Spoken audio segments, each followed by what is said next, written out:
A história da escravidão, ela é parte fundamental da formação não só do Brasil, mas do mundo todo. A gente aprende bastante sobre ela na escola, né? Mas e se muito do que a gente acha que sabe for na verdade bem mais complexo e até surpreendente? É exatamente nisso que vamos mergulhar hoje. As fontes que analisamos revelam alguns fatos que, olha, podem realmente mudar a nossa perspectiva. Essa é a pergunta que vai guiar a nossa análise. Vamos juntos desconstruir 3 narrativas muito fortes da história brasileira, sempre com base no que as fontes nos mostram. E vale o aviso, prepare-se, porque algumas verdades podem ser bem diferentes do que a gente costuma ouvir por aí. Para começar, vamos pegar algo que está no coração da cultura brasileira. Algo que todo mundo acha que conhece bem. Um prato famoso e um ato histórico que supostamente trouxe a liberdade. Então, de um lado a gente tem a história que todo mundo conta, né? A feijoada como um símbolo de resistência, criada por pessoas escravizadas com as sobras, os restos que seus senhores não queriam. Mas, do outro lado, a fonte aponta para uma outra direção, um prato de origem europeia que já existia bem antes de desembarcar por aqui. E quando a gente olha aos detalhes, fica ainda mais interessante.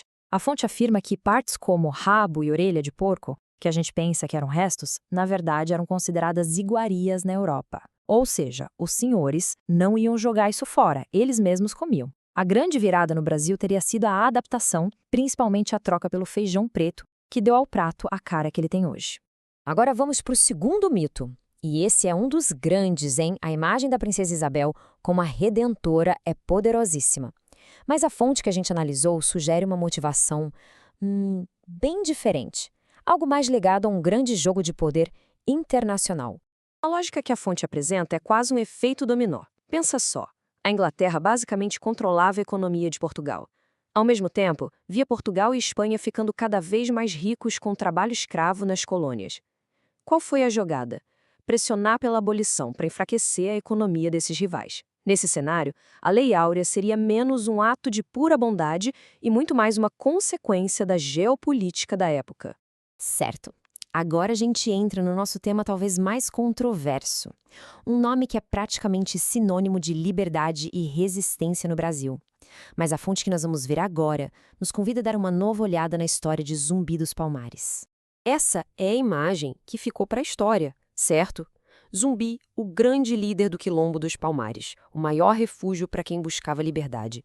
Uma figura heróica, sem dúvida nenhuma. Só que a fonte que nós analisamos, ela apresenta uma visão bem contrastante. Essa citação, tirada direto da fonte, é, no mínimo, chocante. Ela pinta um retrato completamente diferente do líder de Palmares. Sugere uma realidade lá dentro do Quilombo que era muito, mas muito mais complexa e até sombria. As alegações da fonte pintam um quadro bem complicado. Diz que a liderança de Zumbi teria começado com a morte do tio dele, que o governo era autoritário. E o mais surpreendente de tudo, que Palmares tinha um sistema próprio de escravidão. Tinha uma distinção, é verdade. Quem chegava lá por conta própria era livre. Mas os que eram capturados em ataques podiam ser vendidos como escravos.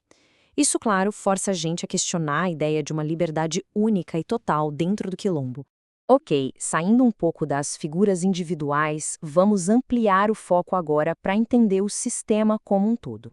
Quem é que realmente movia as engrenagens do comércio transatlântico de pessoas escravizadas? A narrativa que a gente mais ouve foca quase que 100% nos navios negreiros e nos comerciantes europeus. Só que a fonte argumenta que essa é só uma parte da história. A outra parte envolvia uma verdadeira parceria comercial com líderes impérios africanos que sim participavam ativamente e lucravam com o tráfico. A palavra-chave aqui é parceria. A fonte não descreve o tráfico como uma invasão onde um lado só agia. Não, era um negócio. Impérios africanos trocavam pessoas por armas e usavam essas armas para ficarem mais fortes e expandir seus territórios. E os europeus, por sua vez, aprenderam com eles a navegar nesse mercado macabro. Essa é uma pergunta que a gente quase nunca faz. Mas a resposta, segundo a nossa fonte, pode ser bem surpreendente. E ela nos força a ver a escravidão como um fenômeno ainda mais global e complexo do que a gente imaginava. 1,5 milhão. Esse é o número estimado de europeus que a fonte diz terem sido capturados e escravizados por reinos do norte da África. na mesma época. Isso de forma alguma diminui a brutalidade do tráfico transatlântico, mas amplia nossa compreensão. Mostra que essa prática terrível não estava restrita a uma única direção ou a um único povo. Depois de olhar tanto para o passado, é essencial trazer essa discussão para o presente. Porque, infelizmente, a escravidão não é só um capítulo dos livros de história. Ela continua existindo. O conceito de escravidão foi se transformando. Lá na antiguidade, era principalmente resultado de guerras. Na era colonial, virou um sistema econômico baseado em raça. E hoje? Hoje ela persiste, de forma ilegal, disfarçada de tráfico de pessoas. As justificativas mudam, mas a exploração brutal continua a mesma. O número é simplesmente assustador. 36 milhões de pessoas. Isso é mais gente vivendo em situação de escravidão hoje do que em qualquer outro momento da história. A escravidão não acabou. Ela só mudou de cara e se esconde nas sombras da nossa economia global. E não dá para pensar que isso é um problema distante. A fonte destaca que, mesmo com melhoras em alguns rankings, o Brasil ainda tem cerca de 155 mil pessoas em condições análogas à escravidão. O problema global tem uma face local e bem real. E a gente termina com essa reflexão. Ao ver que a história de uma feijoada, de uma princesa e de um herói é muito mais complexa do que parece, a gente percebe que a história raramente é preto no branco.